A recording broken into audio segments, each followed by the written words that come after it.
एक समय की बात है, एक छोटे से गांव में, जिसे हरियाली से भरपूर पहाड़ियों और घने जंगलों के बीच बसा हुआ था। वहां एक युवती रहती थी जिनका नाम था एलारा। वह गांव के लोगों के बीच अपने दयालुता और सहानुभूति के लिए जानी जाती थी। लेकिन उसे वास्तविक बनाने वाली बात यह थी कि उसमें पशुओं के साथ बात करने की एक अनूठी क्षमता थी। एलारा का सबसे करीबी साथी था एक बुद्धिमान बूढ़ी उल्लू जिसका नाम था ओरियन।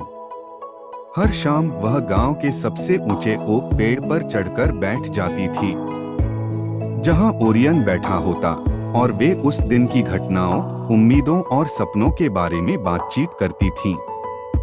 ओरियन की तीक्ष्ण बुद्धि और प्यारी समझ एलारा के लिए बड़े संजीवनी होती थी। एक गर्म बसंत के सुबह, जब सूरज ने गांव को सुनहरी रोशनी में लपेट लिया, एक संदेशवाहक आया और एक दुर्भाग्यपूर्ण स्थिति की खबर लाया। एक बड़े से गुफा में एक विशाल ड्रैगन बस गया था। गांव वालों को आतंकित कर रहा था और उनसे उनके पशुओं की कुछ हिस्सा मांग रहा था। गांव के लोगों के दिलों में डर घेर लिया था और वे यह समझने में असमर्थ थे कि क्या करें। एलारा अपनी दिलों दिमाग के साथ और अपनी आग्रह को दृढ़ करके निर्धारित रूप से ड्रैगन से सामंजस्य स्थापित करने और शांतिपूर्ण समाधान की तलाश में निकल पड़ी। उसने अपनी माँ की पुरानी हरी चादर पहनी और गुफा की ओर बढ़ चली, अपने वफादार दोस्त ओरियन के साथ। जब वे गुफा के मुंह पर पहुंचे, तो गर्म और जलवायु में सल्फर की बदबू आई और जमीन उनके पैरों के नीचे कांप उठी। गुफा के अंदर ड्रैगन एक शानदार और डरावने जीवन होते हैं, जिनके पिस्ता मिट्टी की तरह चमक रहा था।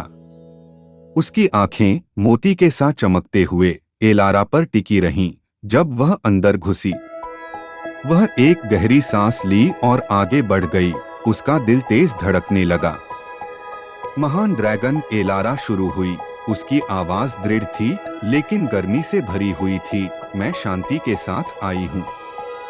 मेरा गांव पीड़ित हो रहा है और हम आपके साथ तालमेल स्थापित करने का एक तरीका ढूंढना चाहते हैं, बिना हमारे पशुओं की बलि देने के। ड्रैगन ने इस पर हैरानी और जिज्ञासा के मिश्रित भाव से देखा। किसी ने कभी उससे इस तरह नहीं बात की थी। तुम अलग हो मानव, ड्रैगन बोला। मुझे क्यों सुनना चाहिए? एलारा ने अपनी पशुओं के साथ बात करने की खुद की क्षमता का बयान किया और उसने अपनी सपनों का बयान किया कि एक ऐसी दुनिया की कुदरत हो सके जहां सभी प्राणियों का शांति और सामंजस्य हो सके। उसने वनों की सुंदरता, पंछियों के गीतों को और नदी के किनारे खेलने वाले बच्चों की हंसी को दिल से बताया।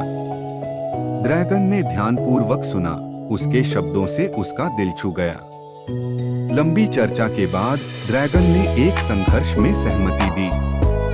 अब वह गांव से योगदान मांगने की मांग नहीं करेगा और उल्लू ओरियन के साथ एक नियमित रूप से मिलने की इजाजत देगा।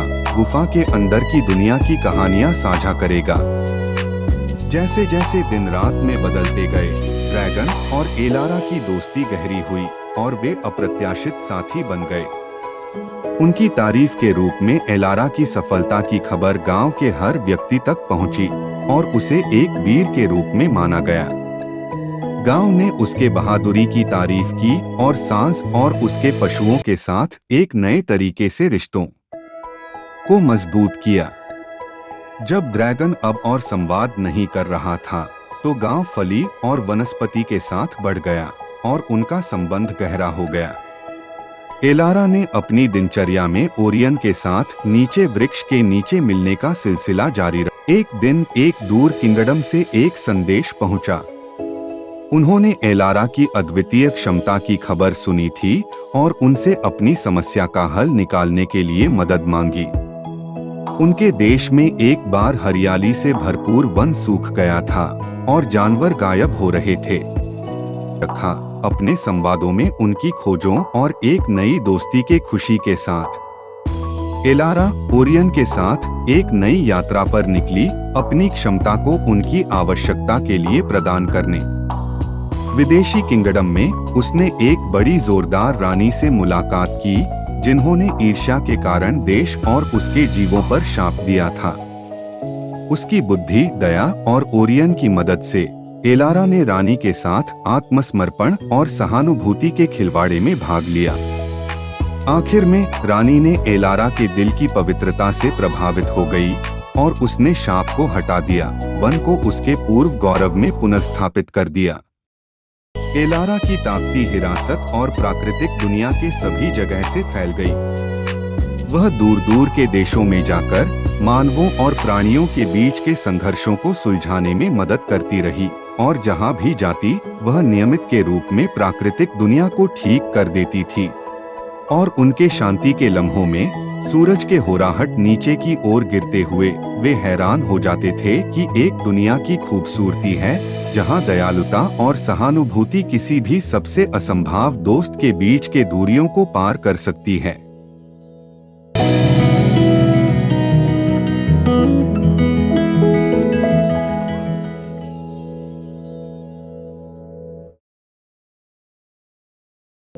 ओरियन के